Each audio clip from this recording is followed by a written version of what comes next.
찜질방 금고, 사라진 현금 다발의 비밀.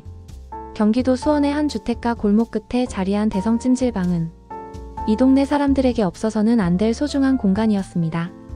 21해 전 젊은 부부였던 김태호와 이미영 씨가 작은 목돈을 모아 시작한 이 찜질방은 처음엔 고작 8평짜리 작은 탕 하나의 휴게실이 전부였습니다. 하지만 두 사람의 정성스러운 서비스와 합리적인 가격으로 입소문이 나면서 점점 규모를 키워나갔죠. 특히 이 동네에 오래 살아온 어르신들에게는 제2의 집과 같은 곳이었습니다. 아침 일찍부터 나와 신문을 보며 차 한잔 마시고 점심때가 되면 김치찌개 한 그릇으로 끼니를 때우는 어르신들이 늘 계셨거든요. 김태호 사장은 이런 어르신들을 친아버지처럼 모셨고, 이미영 사장은 손수 담근 김치와 밑반찬을 내어드리며 정을 나눴습니다. 찜질방 내부는 항상 사람들의 웃음소리와 정겨운 대화로 가득했습니다. 할머니들은 서로의 자녀 자랑을 하며 시간을 보냈고, 할아버지들은 장기를 두거나 화투를 치며 하루를 즐겼죠. 젊은 엄마들은 아이들을 데리고 와서 안전하게 목욕을 시키고 휴식을 취할 수 있어 고마워했습니다. 김태호 부부에게는 이런 모습들이 무엇보다 보람찬 일이었습니다.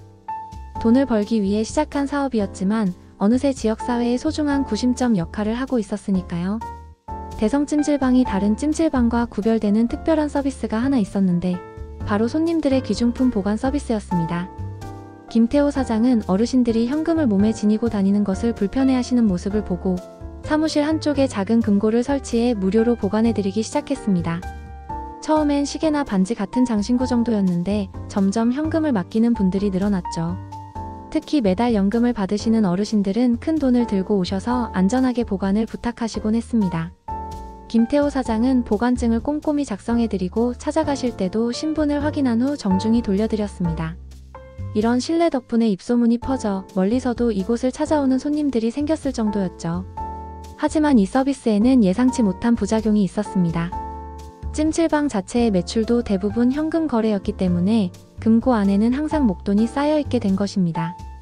하루 매출만 해도 적게는 100만원에서 많게는 300만원까지 나왔고, 여기에 손님들이 맡긴 현금까지 더해지면 때로는 5천만원이 넘는 돈이 금고에 보관되기도 했습니다. 이미영 사장은 이런 상황이 불안했습니다. 여보, 이렇게 많은 돈을 여기 둬도 될까요? 하지만 김태호 사장은 우리를 믿고 맡기시는 건데 어떻게 거절할 수 있어? 라며 계속 서비스를 유지했습니다.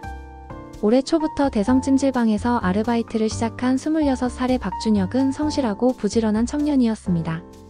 대학 졸업 후 취업 준비를 하면서 생활비를 벌기 위해 이곳에서 일하게 된 것이죠.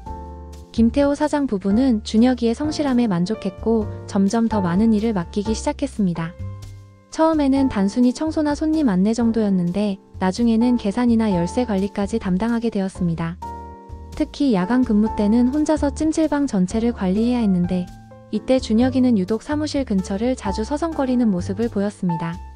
CCTV를 확인해보니 준혁이는 밤늦은 시간마다 금고가 있는 사무실 주변을 기웃거렸습니다. 마치 뭔가를 확인하려는 듯한 행동이었죠.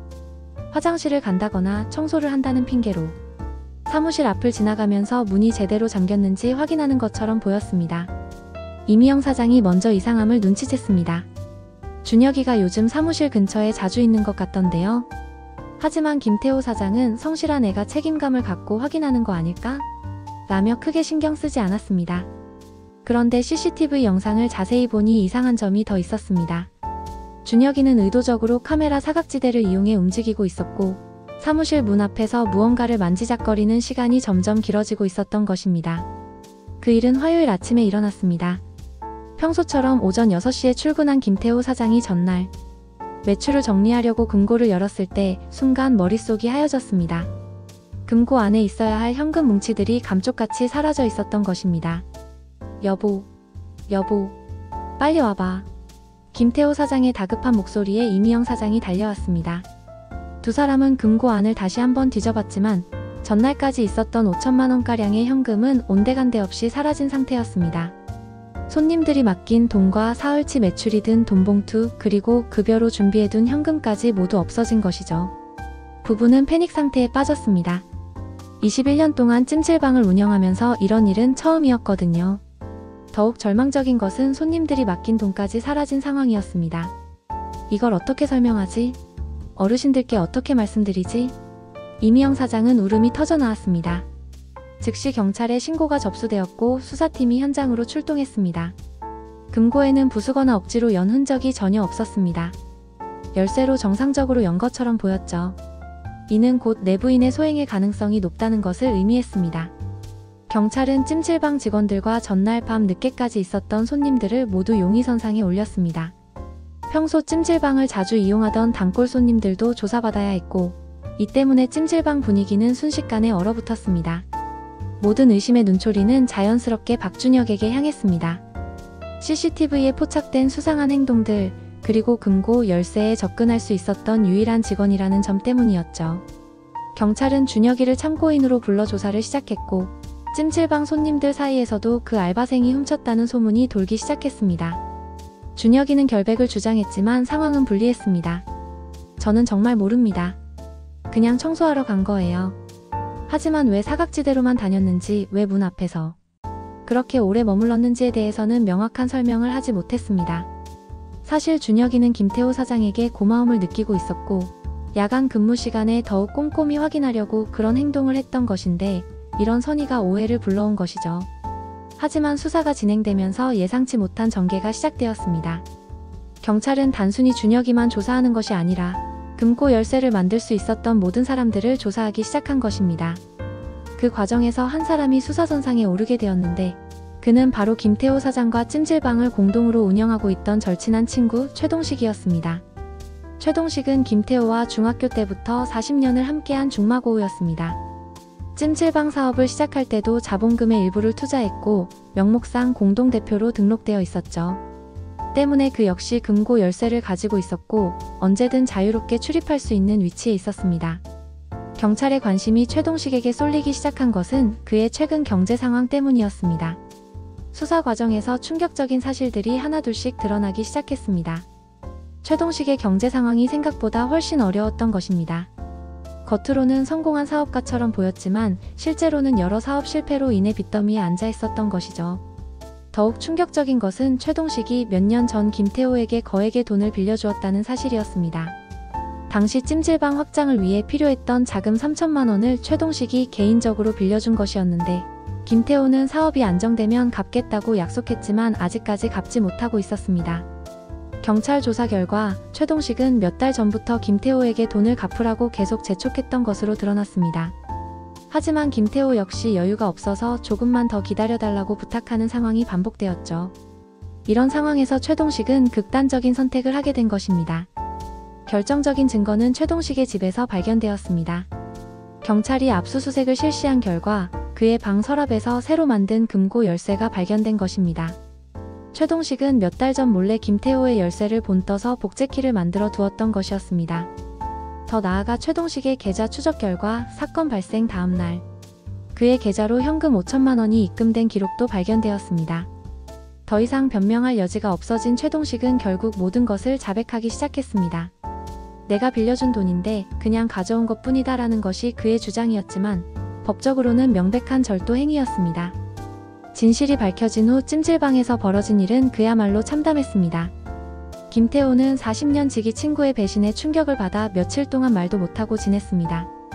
그리고 최동식이 체포되던 날 우연히 찜질방에 있던 단골 어르신들 앞에서 두 사람 사이에 격렬한 언쟁이 벌어졌습니다. 동식아, 네가 어떻게 이럴 수가 있냐? 40년을 친구로 지내면서 김태호의 목소리는 분노와 절망으로 떨렸습니다. 그동안 쌓아온 신뢰가 한순간에 무너지는 아픔이 고스란히 담겨 있었죠. 최동식은 처음에는 반발했습니다. 내가 너한테 빌려준 돈이 얼마인데 몇 년째 미루기만 하고. 하지만 점점 자신이 저지른 일의 심각성을 깨달으면서 목소리가 작아졌습니다. 특히 지켜보던 어르신들이 어떻게 친구한테 이런 짓을 할 수가 있냐고 질책하자 그제야 자신의 잘못을 인정하기 시작했습니다. 형님들 죄송합니다. 정말 미쳤었나 봅니다. 최동식은 무릎을 꿇고 사과했지만 이미 돌이킬 수 없는 일이 되어버렸습니다. 김태호는 네가 친구냐? 친구가 이런 짓을 하냐? 라고 외치며 목 놓아 울었습니다. 그 모습을 지켜본 어르신들도 모두 눈물을 흘렸습니다. 이분들 역시 오랜 세월 두 사람의 우정을 지켜봐왔기 때문에 이런 결말이 더욱 안타까웠던 것이죠. 젊은 사람들이 돈 때문에 이렇게 갈라져서야. 할머니 한 분이 한숨 깊게 내쉬며 말씀하셨습니다. 사건이 마무리된 후 대성찜질방은 예전 같지 않았습니다. 물론 훔쳐간 돈은 모두 되찾았고 손님들께도 정중히 사과드렸지만 그 과정에서 상처받은 마음들은 쉽게 회복되지 않았습니다. 김태호 사장은 한동안 우울증에 시달렸고 이미영 사장은 남편을 돌보느라 힘든 시간을 보내야 했죠. 최동식은 결국 실형을 선고받고 교도소에 들어갔습니다. 절도죄와 함께 배임죄까지 적용되어 징역 2년의 형을 받았던 것입니다. 재판 과정에서도 그는 친구를 배신한 것이 가장 후회된다며 계속 눈물을 흘렸지만 법은 냉정했습니다. 박준혁은 누명을 벗었지만 그 과정에서 받은 상처 때문에 결국 찜질방을 그만두게 되었습니다. 김태호 사장은 그에게 진심으로 사과했고 앞으로의 취업 활동을 위해 추천서도 써주었지만 준혁이의 마음속 상처까지는 어쩔 수 없었죠. 단골 어르신들은 이 사건을 계기로 인생에 대해 더 깊이 생각하게 되었다고 하셨습니다. 돈이 사람을 이렇게 변하게 만드는구나라는 씁쓸한 깨달음과 함께 친구든 가족이든 돈 문제는 정말 조심해야 한다는 교훈을 얻게 되었죠. 김태호 부부는 이후 귀중품 보관 서비스를 중단했습니다. 대신 근처 은행과 협력해서 손님들이 안전하게 돈을 보관할 수 있도록 안내해드리고 있습니다. 그리고 무엇보다 사람을 믿되 시스템으로도 확인하는 것의 중요성을 뼈저리게 깨달았다고 합니다. 지금도 대성찜질방은 운영되고 있지만 그 안에는 돈 때문에 깨진 우정의 아픈 흔적이 남아 있습니다.